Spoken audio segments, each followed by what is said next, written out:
Hi guys, welcome back to concept clarity. आज का video हमारा है judiciary supreme court part 2। Part 1 already upload हो चुका है, तो पहले पार्ट 1 देख लीजिए, तभी पार्ट 2 समझ में आएगा। चलिए आगे बढ़ते हैं। आगे बढ़ने से पहले चैनल को सब्सक्राइब जरूर कर लीजिएगा और ये जो बेल आइकन है उसको दबा दीजिएगा, ताकि जब भी हमारा नया वीडियो आए आपके पास एक नोटिफिकेशन आ जाए। आज हम क्या पढ़ेंगे? आज हम पढ़ेंगे powers and functions of supreme court, और ये वीडियो एंड तक ज़रूर देखिएगा क्योंकि इस वीडियो में हमारा सुप्रीम कोर्ट पूरा ख़त्म हो जाएगा।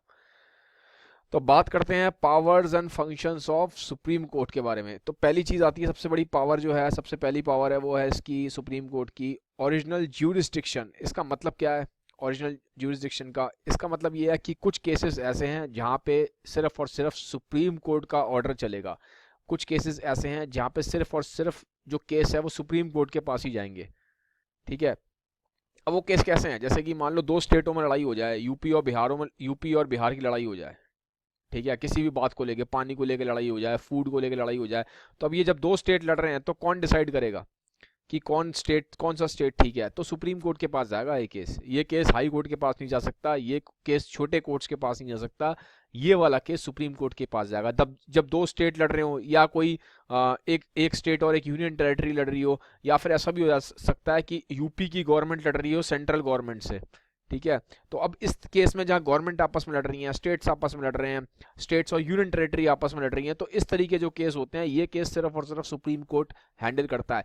एक्सक्लूसिव पावर है सुप्रीम कोर्ट के पास हैंडल करने की। एक्सक्लूसिव मतलब होता है कि खाली सिर्फ सुप्रीम कोर्ट ही करेगी इस तरीके के केसेस को हैंडल। तो इसको बोला जाता है ओरिजिनल ज्यूरिसडिक्शन। ठीक है। और क्या इसकी पावर है? It can issue writs. Writs का मैंने पहले ही बता दिया आपको, पार्ट 1 देख लीजिएगा, नहीं समझ में आया तो। जब भी आपका कोई भी फंडामेंटल राइट छीनता है, ठीक है, फंडामेंटल राइट जैसे कि राइट टू लाइफ है, राइट टू इक्वालिटी है, तो ये भी जो इस तरीके के आपके कोई फंडामेंटल राइट है, right to follow any practice any religion, ठीक है, तो कभी भी कोई भी आपका फंडामेंटल राइट आपसे छिनेगा तो आप सुप्रीम कोर्ट में जाके अपील कर सकते हैं कि भाई देखो, जैसे कि एग्जांपल के लिए आपको कोई किसी पब्लिक जगह पे जाने को मना कर देता है। जैसे कि मान लो मैं जा रहा हूँ और मुझे कहीं एक पब्लिक पार्क में जाने को रोक दिया जाए, तो ये मेरा फंडामेंटल राइट छीन रहे हैं, क्योंकि वो पब्लिक प्लेस है, मैं जा सकता हूँ। लेकिन अगर वहाँ पे कोई आके मना कर दे कि नहीं जी आप नहीं जाओगे, आपको जाने से मना कर दिया जाए, वहाँ के लोग बोलें कि आपको ये आपको यहाँ नहीं आ सकते, इस पार्क में आप नहीं जा सकते, जबकि पब्लिक पार्क है, तो उस केस में मैं जाके सुप्रीम कोर्ट में बोल सकता हूँ कि मेरा फंडामेंटल राइट छीना जा रहा है, पब्लिक प्लेसेस पे मुझे जाने को मना करा जा रहा है। ठीक है। तो जब भी आपको लगे कि आपका फंडामेंटल राइट कोई छीन रहा है, तो आप डायरेक्टली जाके सुप्रीम कोर्ट में अपनी गुहार लगा सकते हैं, अपना केस लेके जा सकते हैं सुप्रीम कोर्ट में। तो उस केस में सुप्रीम कोर्ट क्या करेगा? सुप्रीम कोर्ट एक रिट निकालेगा। रिट क्या होता है? रिट कुछ नहीं है, एक डॉक्यूमेंट होता है, एक पेपर होता है, एक ऑर्डर होता है। ठीक है, एक ऑर्डर होता है, लीगल ऑर्डर होता है। ठीक है। सुप्रीम कोर्ट बोलेगा भाई कि ये इनके साथ जो हो रहा है गलत हो रहा है, और इनका फंडामेंटल राइट इनको दिया जाए, तो इस तरीके से। ठीक है। तो ये हमने पहली पावर देख ली सुप्रीम कोर्ट की। फिर दूसरी पावर क्या है? Appellate jurisdiction. इसका मतलब क्या है कि ये हाईएस्ट कोर्ट ऑफ अपील है, मतलब इसके ऊपर कोई कोर्ट नहीं है। अगर सुप्रीम कोर्ट ने बोल दिया कि ऐसा होना है तो फिर ऐसा ही होना है। आप जाके किसी और छोटे कोर्ट में लड़ाई नहीं कर सकते कि सुप्रीम कोर्ट ने ऑर्डर दे दिया, मुझे ऑर्डर ठीक नहीं लग रहा, तो अब मैं सुप्रीम कोर्ट से नीचे क्या होता है? सुप्रीम कोर्ट से नीचे होता है हाई कोर्ट। तो अगर सुप्रीम कोर्ट ने ऑर्डर दे दिया तो आप हाई कोर्ट में जाके उस ऑर्डर को फाइल नहीं कर सकते, क्योंकि सबसे बड़ा सुप्रीम कोर्ट है। हाँ, अगर हाई कोर्ट ने कोई डिसीजन दिया है, तो अगर आपको लगता है कि हाई कोर्ट का डिसीजन है वो ठीक नहीं है, तो आप वो वाला केस सुप्रीम कोर्ट में जाके अपील कर सकते हो कि मुझे लगता है कि हाई कोर्ट का जो डिसीजन है वो ठीक नहीं है, तो काइंडली सुप्रीम कोर्ट मेरा आप केस देखिए। बट उल्टा नहीं हो सकता, ऐसा नहीं हो सकता कि सुप्रीम कोर्ट ने कोई डिसीजन सुना दिया और आप जाके फिर हाई कोर्ट में कह रहे हो कि नहीं जी सुप्रीम कोर्ट का डिसीजन ठीक नहीं है। ठीक है। तो इस तरीके से होता है। तो मतलब क्या, ये हाईएस्ट कोर्ट ऑफ अपील है, इससे ऊपर कुछ नहीं है। पर इसका अगर डिसीजन समझ में नहीं आया तो ऊपर नहीं जा सकते आप, इसके ऊपर कुछ है ही नहीं। फिर अगर लगता है कि मान लो जैसे हाई कोर्ट ने आपको सजा दे दी 10 साल की, ठीक है, और आपको लग रहा है सजा बहुत ज़्यादा है या मुझे गलत सजा दे दी गई है, मैं सजा का हकदार नहीं हूँ, तो आप जाके सुप्रीम कोर्ट में, जैसा कि मैंने बताया, अपील कर सकते हो।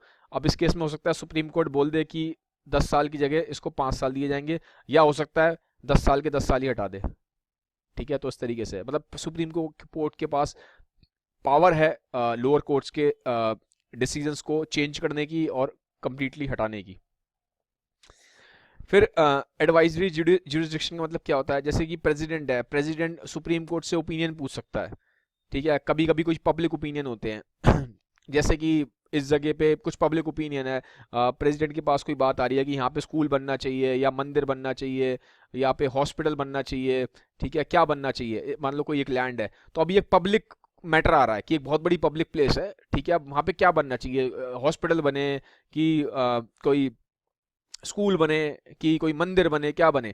तो अब इस तरीके का जो केस होते हैं जहाँ पे ये एक पब्लिक इंटरेस्ट का केस है, पब्लिक इंटरेस्ट मतलब इंडिया की पूरी पब्लिक का इंटरेस्ट का मतलब केस है यहाँ पे, ठीक है, किसी एक पर्टिकुलर पर्सन की बात नहीं हो रही, एक पब्लिक का बेनिफिट होगा अगर यहाँ पे हॉस्पिटल बनेगा, स्कूल बनेगा या मंदिर बनेगा। तो ये वाले जो केसेस होते हैं पब्लिक इंटरेस्ट वाले, यहाँ पे प्रेसिडेंट क्या करता है, सुप्रीम कोर्ट का ओपिनियन पूछता है कि भाई सुप्रीम कोर्ट जी आप बताइए कि ये जो जमीन पड़ी है हम यहाँ पे क्या बनाए, मतलब क्या बन सकता है, ठीक है, क्योंकि डिस्प्यूट हो रहा है, कोई कह रहा है ये बनेगा, कोई कह रहा है ये बनेगा, कोई कह रहा है मंदिर बनेगा, कोई कह रहा है हॉस्पिटल बनेगा, कोई कह रहा है मस्जिद बनेगी, ठीक है। तो जब प्रेसिडेंट को लग रहा है कि कंट्रोवर्शियल इशू हो रहा है तो प्रेसिडेंट इस तरह के केस को सुप्रीम कोर्ट में दे सकता है सुप्रीम कोर्ट के ओपिनियन के लिए। लेकिन जरूरी नहीं है कि सुप्रीम कोर्ट इस मतलब मान लो सुप्रीम कोर्ट ने ओपिनियन दे दिया कि भाई यहाँ पे हॉस्पिटल बनाओ, तो जरूरी नहीं है कि प्रेसिडेंट उस ओपिनियन को माने भी, ये बात ध्यान रखिएगा। तो बस सिर्फ ये है कि ये इसका मतलब ये है कि एडवाइजरी ज्यूरिसडिक्शन का मतलब कि प्रेसिडेंट एडवाइस ले सकता है, प्रेसिडेंट एडवाइस ले रहा है, प्रेसिडेंट ओपिनियन ले रहा है सुप्रीम कोर्ट का, ठीक है, ये है। फिर सुप्रीम कोर्ट क्या है, गार्जियन ऑफ कॉन्स्टिट्यूशन है। गार्जियन ऑफ कॉन्स्टिट्यूशन का मतलब क्या होता है, गार्जियन ऑफ कॉन्स्टिट्यूशन का मतलब ये होता है कि जैसे पहले ही बता चुका हूँ कि अगर आपका कोई भी फंडामेंटल राइट छिन जाएगा, कभी भी आपका कोई फंडामेंटल राइट छिन रहा है, तो इस केस में सुप्रीम कोर्ट क्या कर सकता है, एक रिट इशू कर सकता है। क्या कर सकता है, एक रिट इशू कर सकता है। और इसको गार्जियन ऑफ कॉन्स्टिट्यूशन क्यों बोला जाता है, इसकी वजह से पावर ऑफ जुडिशियल रिव्यू। अब ये क्या चीज़ है, क्या टर्म है, काफ़ी इंपॉर्टेंट टर्म है। देखो मान लो कि एक लॉ बन जाता है, कल को एक लॉ बन जाता है कि कि एक जगह है, ठीक है, इस जगह पे जिनकी उम्र जिनकी इनकम 50,000 से ऊपर है, ठीक है, इस जगह पे खाली यही लोग जाएंगे, ठीक है। मान लो एक पार्क है, एक पब्लिक पार्क है, और इस पार्क में मान लो यूपी की गवर्नमेंट, मैं यूपी में रहता हूँ इसलिए यूपी गवर्नमेंट बोला, कोई भी गवर्नमेंट हो सकती है, मान लो मेरी स्टेट की गवर्नमेंट ये बोल दे इस पब्लिक पार्क में सिर्फ जिनकी 50,000 से ऊपर की इनकम है वो ही जाएंगे, 50,000 से जिनकी नीचे इनकम है वो नहीं जाएंगे। तो अब ये क्या हो रहा है, अभी हमारे कॉन्स्टिट्यूशन में क्या, हमारे कॉन्स्टिट्यूशन में ऐसा नहीं है कि आप किसी भी पब्लिक प्लेस पे रिच और पुअर के बेसिस पे डिस्क्रिमिनेट नहीं कर सकते। हमारी कॉन्स्टिट्यूशन में राइट टू इक्वालिटी है कि ठीक है, रिच पुअर सब इक्वल हैं in the eyes of law. तो अब मान लो यूपी गवर्नमेंट यहाँ पे बना दे रूल कि इस पब्लिक पार्क में जो रिच लोग हैं खाली वही जाएंगे, पुअर लोग नहीं जाएंगे, तो ऐसा नहीं हो सकता क्योंकि ये पब्लिक पार्क है, कोई भी जा सकता है, चाहे रिच हो चाहे पुअर हो। तो ये अगर यूपी गवर्नमेंट ऐसा रूल बना रही है तो यूपी गवर्नमेंट क्या कर रही है, जो फंडामेंटल राइट है, राइट टू इक्वालिटी, या जो कॉन्स्टिट्यूशन में जो कॉन्स्टिट्यूशन है एक तरीके से उसके अगेंस्ट जा रही है यूपी गवर्नमेंट। तो अगर ऐसा लॉ बनता है, कोई भी स्टेट गवर्नमेंट या कभी भी ऐसा लॉ बनता है, सेंट्रल गवर्नमेंट मान लो बनाती है ऐसा लॉ जिससे कि जो कॉन्स्टिट्यूशन के अगेंस्ट जा रहा है, तो वहां पे क्या होगा, सुप्रीम कोर्ट उस लॉ को क्या कर देगा, नल एंड वॉइड बोल देगा, कैंसिल कर देगा, ठीक है, उस लॉ को नल या वॉइड करार देगा। इसका मतलब नल एंड वॉइड करार देने का मतलब है सुप्रीम कोर्ट बोलेगा कि ये वाला जो लॉ यूपी गवर्नमेंट बना रही है कि हाई रिच और पुअर के बेसिस पे डिस्क्रिमिनेशन अगर करती है कोई भी गवर्नमेंट, ठीक है, स्टेट गवर्नमेंट, तो उस केस में जैसा कि मैंने बताया सुप्रीम कोर्ट उस लॉ को ही कंप्लीटली खारिज कर देगा, उस लॉ को कैंसिल कर दिया जाएगा, वो लॉ एप्लीकेबल ही नहीं होगा, ठीक है। क्यों, क्योंकि वो कॉन्स्टिट्यूशन के अगेंस्ट है। तो इसको बोलते हैं पावर ऑफ जुडिशियल रिव्यू। जब भी कोई लॉ कॉन्स्टिट्यूशन के अगेंस्ट जा रहा है, चाहे वो सेंट्रल गवर्नमेंट बनाए चाहे वो स्टेट गवर्नमेंट बनाए, तो उस केस में सुप्रीम कोर्ट बोल सकता है क्योंकि जो लॉ बनाया गया है वो अगेंस्ट द कॉन्स्टिट्यूशन है, इसलिए हम इस लॉ को क्या कर रहे हैं, कैंसिल कर रहे हैं, कंप्लीटली नल एंड वॉइड कर रहे हैं। तो ये मतलब है, तो इसीलिए इसे बोलते हैं सुप्रीम कोर्ट का गार्जियन ऑफ कॉन्स्टिट्यूशन, क्योंकि भैया कॉन्स्टिट्यूशन की ये रक्षा करता है, अदरवाइज तो कोई कुछ भी करना स्टार्ट कर देगा। फिर क्या है, ये गार्जियन ऑफ फंडामेंटल राइट्स भी है, ये मैंने आपको पहले ही बता दिया, ये बिल्कुल क्लियर है, ऑब्वियस है। फिर power to review its own judgement. मान लो जी सुप्रीम कोर्ट ने कोई जजमेंट दे दिया कि इस बंदे को 10 साल की सजा होनी है, लेकिन बाद में और प्रूफ आ गया कि ये बंदा ठीक है, मतलब पहले प्रूफ कम था लेकिन बाद में जो प्रूफ आया, जो एविडेंस आया, उससे मालूम पड़ा कि यार ये बंदे की ने गलती इतनी नहीं की है, इसको 10 साल की सजा नहीं होनी चाहिए, इसको 5 साल की सजा होनी चाहिए। तो सुप्रीम कोर्ट के पास पावर है कि अगर उसने एक जजमेंट दे दिया तो उसको अपने ही जजमेंट को वो रिव्यू कर सकता है, 10 साल की जगह को 5 साल कर सकता है अगर बाद में एविडेंस या प्रूफ और ज्यादा आ जाता है, ठीक है। तो इस तरीके से फिर कोर्ट ऑफ रिकॉर्ड का मतलब यहाँ पे ये होता है कि अगर कुछ टिपिकल केसेस होते हैं तो वहाँ पे सुप्रीम कोर्ट अगर कोई जजमेंट देता है तो जो नीचे वाले कोर्ट्स हैं, हाई कोर्ट है और जो डिस्ट्रिक्ट लेवल पे जो कोर्ट्स होते हैं, तो वो इस तरीके से सुप्रीम कोर्ट के जजमेंट से सीख सकते हैं कि इतना अगर टिपिकल केस आ रहा है तो सुप्रीम कोर्ट अगर इस तरीके से जजमेंट दे रहा है इस पर्टिकुलर केस में, तो हमें भी जब भी इस तरीके का केस आएगा हमें भी इस तरीके के जजमेंट देने हैं। ठीक है, मतलब सुप्रीम कोर्ट में जो भी होता है, जो भी जजमेंट्स लिए जाते हैं, ये रिकॉर्ड किए जाते हैं और ये एज अ एग्जाम्पल सेट करते हैं लोअर कोर्ट्स के लिए, हाई कोर्ट के लिए और डिस्ट्रिक्ट कोर्ट्स के लिए कि अगर इस तरीके के टिपिकल केसेस आते हैं तो कैसे उनको डील करना है। फिर क्या है, independence and impartiality of judiciary. ये देखिए काफ़ी इंपॉर्टेंट चीज़ है। देखो इंडिया में मैंने बताया ना 3 पिलर्स हैं मेन, आपको लेजिस्लेटिव है, एग्जीक्यूटिव है और जुडिशरी है। और ये जो है, ठीक है, ये बिल्कुल जुडिशरी को बिल्कुल ही एक तरीके से इंडिपेंडेंस और अलग रखा गया है। ठीक है, लेजिस्लेचर और एग्जीक्यूटिव से। मतलब ये क्या है कि इम्पार्शियल है, इंडिपेंडेंट है। जुडिशरी जो है वो इन दोनों पे डिपेंडेंट नहीं है। ऐसा नहीं है कि जो जुडिशियल बॉडी है वो इंडिया की वो इनके फियर में रहेगी या इनसे दबी रहेगी, नहीं। लेजिस्लेटिव और एग्जीक्यूटिव अपना अलग काम करेंगे, जुडिशरी बिल्कुल ही इनसे इंडिपेंडेंट है और इम्पार्शियल है। वो ज़रूरी है, अदरवाइज क्या होगा, गवर्नमेंट, मान लो गवर्नमेंट ऑफ इंडिया है, तो मतलब सीधा सीधा कहने के लिए जो जुडिशियल है ना वो सबके लिए इक्वल है। ठीक है, ऐसा नहीं है कि आप मिनिस्टर हो तो आपके लिए अलग लॉज चल रहे हैं, या आपकी सरकार है तो गवर्नमेंट, तो आप अगर सरकार में हो तो आपके लिए लॉज अलग चलेंगे और एक कॉमन मैन के लिए लॉ अलग चलेंगे, नहीं। ये इसीलिए बनाया गया क्योंकि ये चीज़ें इसीलिए कर पाता है सुप्रीम कोर्ट या जो इंडिया का जो जुडिशरी सिस्टम है वो इसलिए सबको इक्वल जजमेंट्स दे पाता है, क्योंकि ये जो जुडिशियल हमारी बॉडी है, पूरा का पूरा जो हमारा जुडिशियल सिस्टम है, ये इंडिपेंडेंट है। ठीक है, मिनिस्टर्स हो गई या गवर्नमेंट हो गई, वो इसको इन्फ्लुएंस नहीं कर सकते। ऐसा नहीं हो सकता, मान लो कि कल को जैसे आज बीजेपी की गवर्नमेंट है, आज बीजेपी की गवर्नमेंट में कोई मिनिस्टर है, उसने मर्डर कर दिया।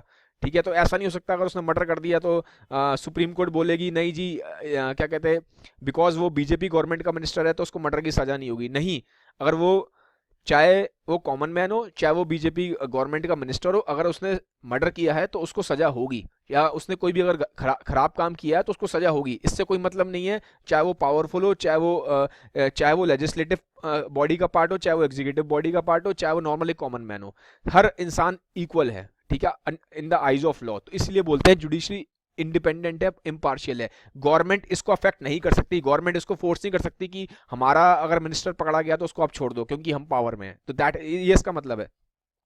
ठीक है, तो ये चीज जो है, जो ये इसीलिए एक्सट्रीमली इंडिया का जुडिशरी सिस्टम को बहुत स्ट्रांग, इंटीग्रेटेड और बहुत ज़्यादा ताकतवर बनाती है, क्योंकि जो हमारी जुडिशियल बॉडी है वो बिल्कुल इंडिपेंडेंट है लेजिस्लेटिव और एग्जीक्यूटिव से। ठीक है, जैसा कि ये देखिए साफ सा लिखा, अगर इसका जजमेंट अगेंस्ट जाता है गवर्नमेंट ऑफ इंडिया मतलब है किसी भी गवर्नमेंट ऑफिसर के, ठीक है, कोई भी बड़ा मिनिस्टर है या कोई भी गवर्नमेंट ऑफिसर है, कोई भी हो, ठीक है, तो आईएएस ऑफिसर है, आईपीएस ऑफिसर है, या कोई बड़ा कोई मिनिस्टर है, तो अगर वो भी कोई गलत क्राइम करता है, कुछ गलत करता है, तो जो जुडिशियल बॉडी है उसको सजा देगी। ठीक है, उसको भी वैसे ही देखा जाएगा जैसे कॉमन मैन को देखा जाता है। ठीक है, तो ऐसा नहीं कि उसके लिए कुछ अलग सजा है और कॉमन मैन के लिए अलग सजा दी जाएगी, तो ये डिस्क्रिमिनेशन नहीं है।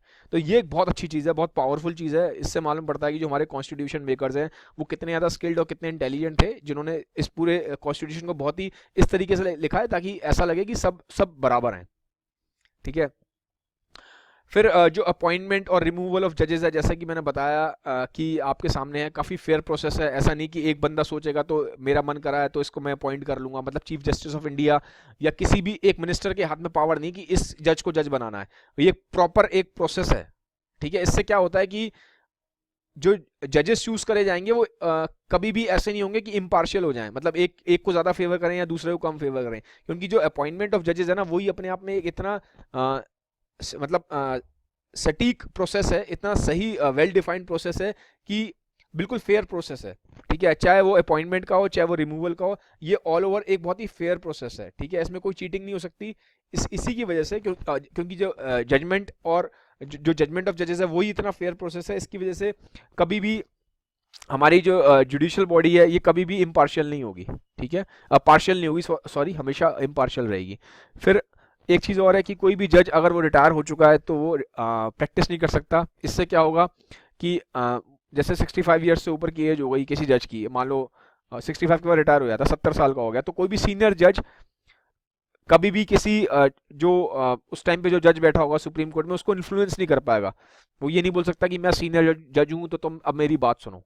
ठीक है। तो ये इसलिए रखा है ताकि ऑल ओवर, मतलब एक तरीके से ये जो सारे पॉइंट्स मैं आपको बता रहा हूँ, इसकी कहानी मिली कि क्रक्स ये है, crux of the story is this, कि पूरा का पूरा जो हमारा सिस्टम है जुडिशियल वो इम्पार्शियल रहे, ठीक है, किसी की तरफ कोई पार्शियलिटी ना हो, सबको उनके राइट्स मिले और सबको जो है एक क्या कहते हैं पूरा का पूरा जो उनके साथ फेयर प्रोसेस हो। फिर फाइनली एक होता है पीआईएल। पीआईएल क्या होता है? पीआईएल का मतलब ये होता है कि कोई भी इंडिविजुअल जाके डायरेक्टली कोर्ट ऑफ लॉ में जाके अगर उसे लग रहा है कि बहुत बड़ी कोई प्रॉब्लम हो रही है उसके साथ, या कुछ उसका क्या कहते हैं कुछ खराबी हो रही है, तो डायरेक्टली जाके भी हाई कोर्ट या सुप्रीम कोर्ट में पीआईएल खारिज कर सकता है। जैसे कि मान लो गंगा नदी है, ठीक है, अब गंगा नदी में अगर बहुत ज़्यादा आप देख रहे हो कि काफ़ी ज़्यादा वहाँ पे खराबी हो रही है, गंदगी हो रही है, गार्बेज बहुत ज़्यादा हो रहा है, तो आप डायरेक्टली जाके पीआईएल लगा सकते हो सुप्रीम कोर्ट में कि भाई देखो गंगा नदी में बहुत ज़्यादा खराबी हो रही है, गंगा नदी को साफ़ करने की ज़रूरत है, अदरवाइज़ आसपास का एनवायरनमेंट बहुत ज़्यादा ख़राब हो जाएगा और इससे आसपास बहुत ज़्यादा बीमारियां फैलेंगी और गंगा नदी भी है वो भी बहुत ज़्यादा ख़राब हो जाएगी। तो इस तरीके से अगर आपको लग रहा है कि कुछ इस तरह की पब्लिक इंटरेस्ट की कोई चीज़ खराबी हो रही है, कहीं कुछ प्रॉब्लम हो रही है, तो आप डायरेक्टली भी जाके इस तरीके से सुप्रीम कोर्ट और हाई कोर्ट में जाके एक अपील कर सकते हो, ठीक है। और ये एक बहुत ही पावरफुल चीज़ है। इससे क्या होता है, जो इंडिविजुअल्स हैं, जो पब्लिक है, जो कॉमन मैन है, उसके हाथ में काफ़ी पावर आ जाती है और डायरेक्टली जाके अपना जो केस है सुप्रीम कोर्ट या हाई कोर्ट में लड़ सकता है। तो इस तरीके की चीज़ है, ये है। फिर गाइस फाइनली हम इंस्टाग्राम पे भी हैं, कॉन्सेप्ट क्लैरिटी, इसका नीचे मैं डिस्क्रिप्शन बॉक्स में लिंक दे दूंगा, इंस्टाग्राम पे हमसे जुड़ें ताकि हमारे नए नोटिफिकेशंस आपको मिलते रहें time to time. So this was all about today's video. Have a nice day, bye bye. और इस वीडियो को एक फाइनली जाते टाइम बोलूंगा, इसको शेयर करना ना भूलें काइंडली, इस वीडियो को ज़्यादा से ज़्यादा बच्चों तक शेयर करें। Have a nice day, bye bye, take care.